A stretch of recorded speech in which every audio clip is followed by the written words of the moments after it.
Really, really thrilled to be joined by Adam Serwer. Been really one of the most important writers of the Trump era, I think, in trying to put these events that we all continue to have to live with in a kind of deeper historical context.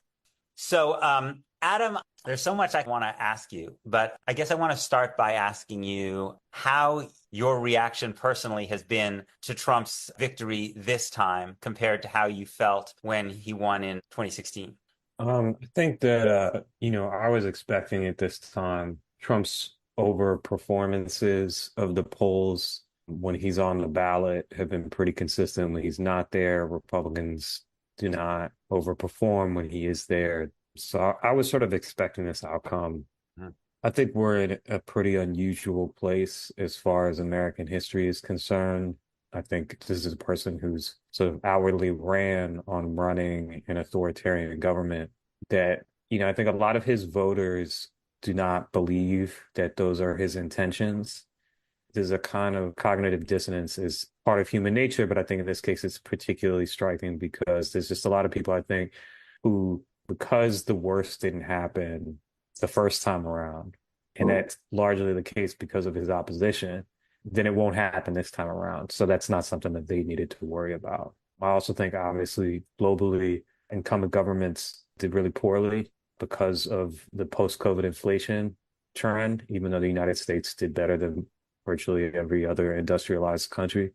But I think when I say it's historically unique, I mean, you look at something like the models of authoritarian governments in the United States, like the Jim Crow governments in the South, those were imposed at gunpoint in electorates that were entirely male. This is an electorate in a multiracial polity with universal suffrage that voted to put a man in power who says that he's going to use the government to punish his political enemies, to potentially to violate people's rights to engage in a program of what he calls mass deportation. And while the sort of diversity of the coalition that elected him might be overstated, it is certainly the case that there were significant shifts among Hispanic and Asian voters towards Trump. And so I think it's going to take a while for us to really understand this. But I think it doesn't say anything particularly positive about where things are headed in the United States. So let me pick up on that, and I'm sure you've been asked about this a lot already. After 2016, there was so much writing, I think, including you did and other Ta-Nehisi Coates, many others, I think was very, very convincing to me that this best way to understand Trump's victory was as a racial backlash, as racial resentment is basically just people who were fine with racism. That was the defining feature of it, not economic dislocation, but whatever.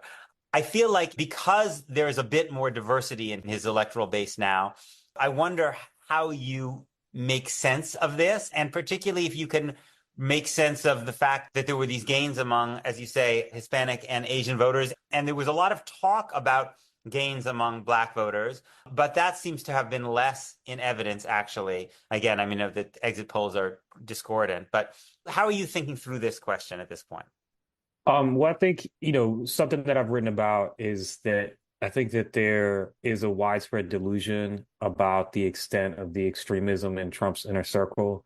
When you look at someone like Stephen Miller, this is a person who believes the United States was ruined by the repeal of racist immigration laws designed to keep the country white. Even if you get a bunch of Hispanic and Asian voters to vote for you, I don't think that that stops being racist. Like that's an objectively racist belief. And he's the person who's going to be handling immigration policy. So, I think there's the Trump inner circle who really understands what he's about. And there are some people who are not in that inner circle, but who you could see online or in conservative intelligentsia who understand what Trump is really about. But I think the broad support that Trump has is characterized by a kind of denial about him and his extremism and the extremism of the people around him. And I think, it was much clearer that Trump was a backlash to Obama in 2016. I think, again, it's going to take some time to understand this election. I do think that the evidence suggests it was a broader backlash to the economy or to perceptions that the economy was bad. Obviously, it's sort of a subjective question, but clearly people really did not like the Biden economy. People really did not like the post-COVID inflation, and they felt Biden was responsible and the Democrats were responsible and they swung against them. I think there remains an open question to the extent to which Republicans successfully demonized particular minority groups associated with the Democrats, such as trans people, and used that to their political advantage. There's been a lot of pieces about how the Democrats need to abandon identity politics. But I think there's a kind of myopia to those pieces in the sense that Kamala Harris did not run a campaign based on race or gender. She ran a very conservative campaign trying to avoid those subjects, which the Trump campaign repeatedly attempted to bait her into discussing, either by smearing her background, by smearing Haitian immigrants in Ohio. They wanted race and gender issues to be at the forefront of the conversation. And another issue they wanted to be at the forefront of the conversation was trans people. When I went to a rally in North Carolina, they showed a very bizarre video spliced with clips from Full Metal Jacket and TikToks of service members who were cross-dressing.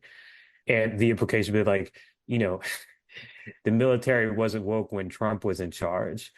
And quite frankly, this is really bizarre stuff. And I was standing there and there was a member of the Trump advance team.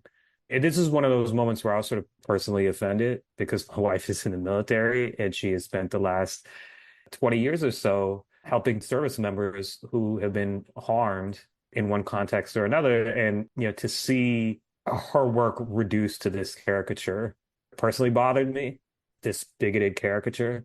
And I asked a member of the Trump advance team whether he served, and he just didn't even make eye contact with me and shook his head. But this video was clearly a big hit with certain people. And it goes to, this is all which to say is the Democrats don't always get a say on what issues matter to people or what issues people talk about. So, I don't think the Harris campaign brought up trans issues on their own once. But if the Republicans decide that's what they want to talk about, if they decide that they want to talk about trans people 24/7, the Democrats can do one of two things. They could say, well, these people have rights and they're entitled to those rights and you shouldn't discriminate against them. Or they can sort of not defend those people.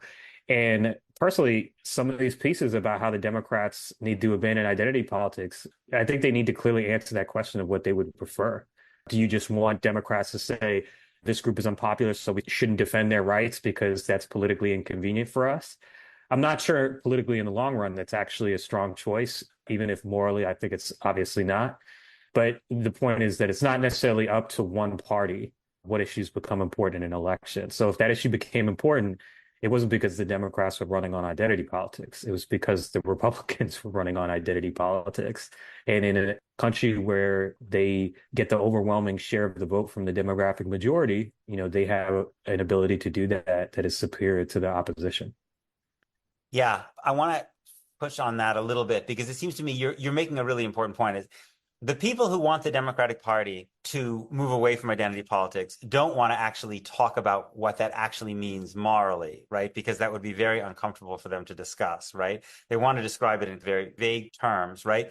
And I think the point you're making is it's not enough for the Democrats not to defend trans people because Kamala Harris didn't defend trans. I mean, Kamala Harris said almost nothing at all about this, whatever. And as you're saying, it didn't work. So to me, what's lurking behind a lot of these op-eds, which people won't say, is something much harsher than don't talk about it, don't talk about it. It's essentially do what Bill Clinton did right after the Dukakis campaign, where Dukakis also wasn't trying to talk about capital punishment in these issues, right?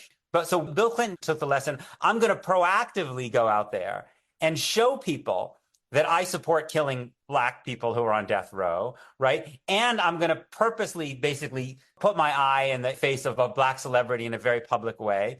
So I'm going to get ahead of this by showing basically I'm willing to take these people on too. So I think the more honest way of interpreting what some of these people want is for Democrats to actually do a sister soldier with trans people, right? To go out and basically attack their rights themselves, because then you inoculate yourself politically.